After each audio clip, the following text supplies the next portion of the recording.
కృపలో క్షేమము నీచితివి, కృపకు పాత్రులుగా చేసితివి. కృపలో క్షేమము నీచితివి, కృపకు పాత్రులుగా చేసితివి. కృపను గూర్చి పాడెదనేను, కృపను గూర్చి పొగడెద నిన్ను. కృపను గూర్చి పాడెదనేను, కృపను గూర్చి పొగడెద నిన్ను.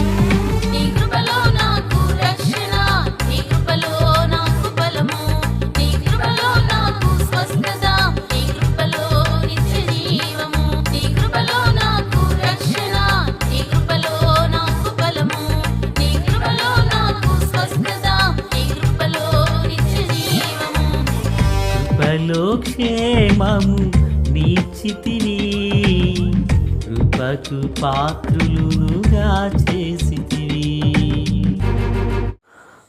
మన ప్రభు అయినటువంటి యేసుక్రీస్తు వారి పరిశుద్ధమైన నామములో తండ్రి అయిన దేవాది దేవునికి నిత్యము స్తుతియు స్తోత్రములు, మహిమయు ఘనతయు ప్రభావములు యుగయుగములు ప్రభునకే చెల్లునుగాక.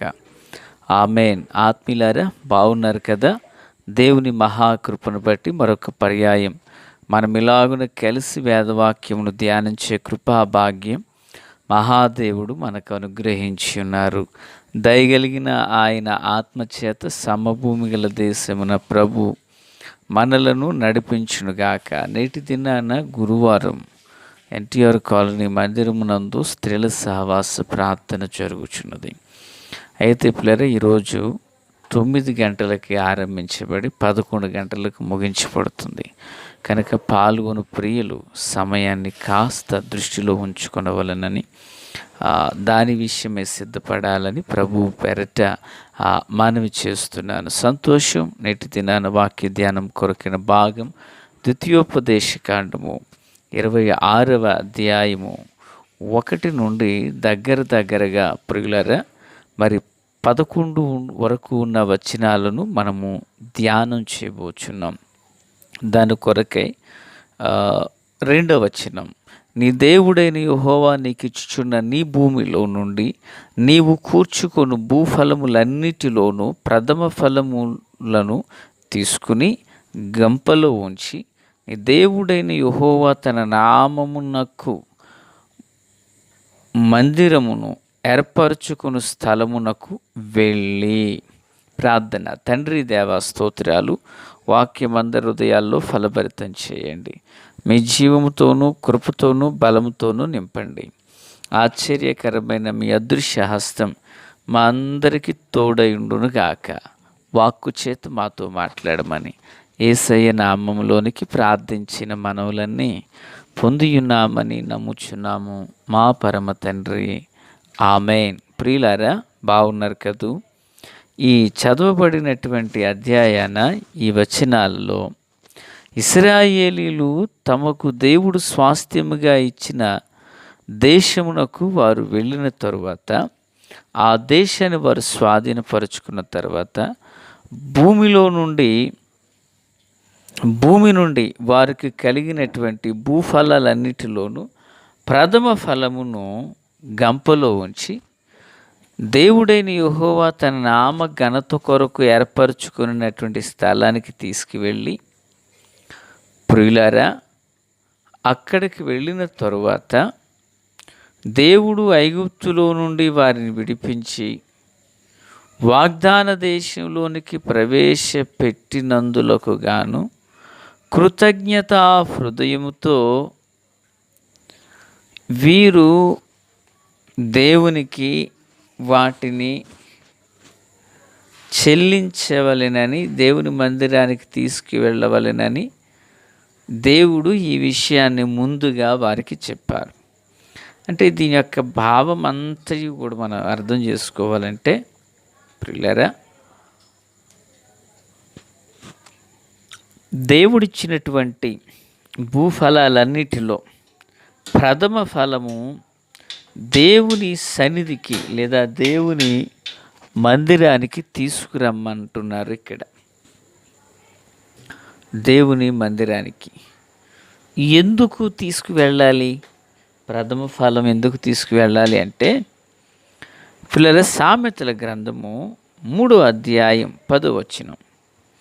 అలాగున మనం తీసుకువెళితేనంట, అప్పుడు నీ కొట్లలో ధాన్యము సమృద్ధిగా నుండును, నీ గానుగలలో నుండి క్రొత్త ద్రాక్షారసము పైకి పొరలి పారును అంటున్నారు.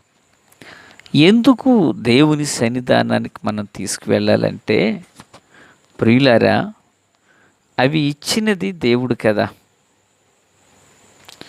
అవి ఇచ్చింది దేవుడు కనుక దేవునిది దేవునికి మరలా తిరిగి ఒక భాగమునిమ్మంటున్నారు ఆయన. 9వ వచనం, నీ రాబడి అంతటిలో ప్రథమ ఫలమును నీ ఆస్తిలో భాగమునిచ్చి యెహోవాను గణపరచు. అంటే ప్రథమ ఫలం అనేటువంటి దేవునిది పిల్లరా. ఈ ప్రథమ ఫలం అనేది దేవునికి ఎప్పుడైతే మన స్వేచ్ఛార్పణగా మనం అర్పిస్తామో దేవుడు దానిని ఆశీర్వదిస్తారు, అది విస్తరించబడుతుంది, అది దీవెనకరంగా మారుతుంది. పశు సంపదలోను, మనుష్యులలో నుండి, పక్షి సంపదలో నుండి, భూధాన్యములలోనేమి అన్నింటిలో నుండి ప్రభువు ప్రథమ ఫలమును, ప్రథమ భాగమును, తొలిచూలును ఆయన కోరుకుని ఉన్నాడు. కనుక పిల్లరా, దేవుడు కోరినది లేక దేవుడు ఆజ్ఞాపించినది మనము దాని ప్రకారము నడుచుకుని ఎడల మహాదేవుడు మనకెంతగానో తోడ్పడి సహాయకుడునై ఉన్నారు. ఆమేన్. ఆత్మీయులారా, ఎప్పుడైతే ఈ ప్రథమ ఫలం ఉన్నదానిలో ప్రథమ ఫలం, దేవుడిచ్చిన దానిలో ప్రథమ ఫలం, అది ఏదైనాను సరే, ఆ ప్రథమ ఫలమును ప్రభువునకు మనం వెచ్చించినప్పుడు గానుగలలోని ద్రాక్షారసము పొర్లి పారినట్లుగా ఆ కుటుంబాన్ని దేవుడు అత్యంత ఆశీర్వాదకరంగా మారుస్తారట. దేవునికి ఇచ్చి పాడైన వ్యక్తి ఎక్కడ మనకు కనిపించలేదు. ప్రియులారా, మనుషులలో నుండి కూడా ప్రథమ ఫలాన్ని ఆయన కోరుకున్నాడు. మరి హన్నా జీవితాన్ని మనం చూచినప్పుడు ఆమె తదుపరి కాలాన 5 బిడ్డలకు తల్లిగా ఆశీర్వదించబడినట్లుగా మనం చూస్తున్నాం. కనుక ప్రథమ ఫలము దేవుని సొమ్ము, అది దేవుని సొత్తు, అది దేవునిది పిల్లరా. దేవుని కొరకు మనము వెచ్చించి లేక ప్రత్యేకించినప్పుడే కదా, దేవుని సముఖమును ఉంచినప్పుడే కదా ఆ ఉన్నతమైన దీవెనయు ఉన్నతమైన ఆశీర్వాదమును మనము చూడగలుగుతాం. ప్రియులారా, ఆ ప్రథమ ఫలమును అది ప్రభువునకి ఇయ్యక దానిని ఒక మనుష్యుడు దానిని దాచుకున్నట్లయితే, విత్తనాలు లేక విత్తనము అనేది భూమిలో వేసినప్పుడు నీటి ఊటలు తగిలిన తర్వాత అది మొలచి ఎదిగి తదుపరి కాలాన ఫలభరితం అవుతుంది. అసలు విత్తకుంటే పంట లేదు, మేఘము రుద్దబడకపోతే విరవబడకపోతే వర్షం అనేది లేదు.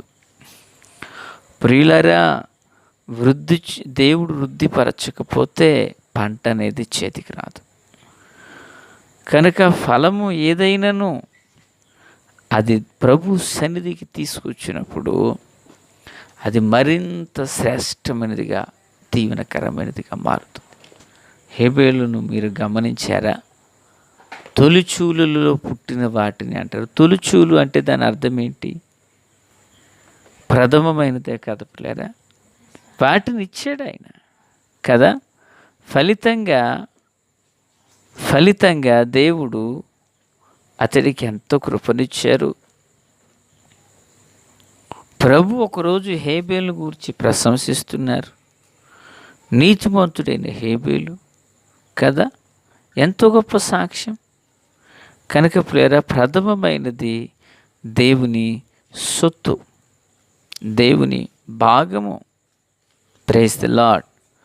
ఈ మాటలు వినుచున్న ఆత్మీయులారా, మరి మన ఆధ్యాత్మిక దైనందిన చిన్న జీవితంలో ఒక్కసారి యోచిందాం. ఈ మాటలు మన యందు నెరవేర్చబడుతున్నాయా? మన యందు దీవెనకరంగా అవి మలచబడుచున్నాయా? వాక్యము వినేవారిగా మనం ఉన్నామా? కేవలం వాక్యాన్ని విని ప్రక్కకి వెళ్ళిపోయేవారిగా మాత్రమే కాక, వినిన వాక్యాన్ని అనుసరించే వారిగా మనము మలచబడినప్పుడు మన ఆధ్యాత్మిక జీవితంలో భూమిలో పడిన విత్తనం ఎలాగున మొలకెత్తి వృద్ధిలోకి వస్తుందో, మన ఆధ్యాత్మిక జీవితాన్ని ప్రభువు అలాగున మలిచే దేవుడునై ఉన్నాడు. కనుక ప్రథమమైనవి దేవుని సొమ్ము, దేవుని సొత్తు. ఆ కృపతో దేవుడు మనల్ని దీవించునుగాక. తండ్రి దేవా స్తోత్రం. వాక్యం అందరి హృదయాల్లో ఫలభరితం చేసి మేలు చేత నింపి నడిపించమని, మహిమ పొందుమని యేసయ్య మహోన్నతమైన నామంలోనికి ప్రార్థించిన మనవులన్నీ పొంది ఉన్నామని నమ్ముచున్నాము మా పరమ తండ్రి. ఆమెన్. Praise the lord.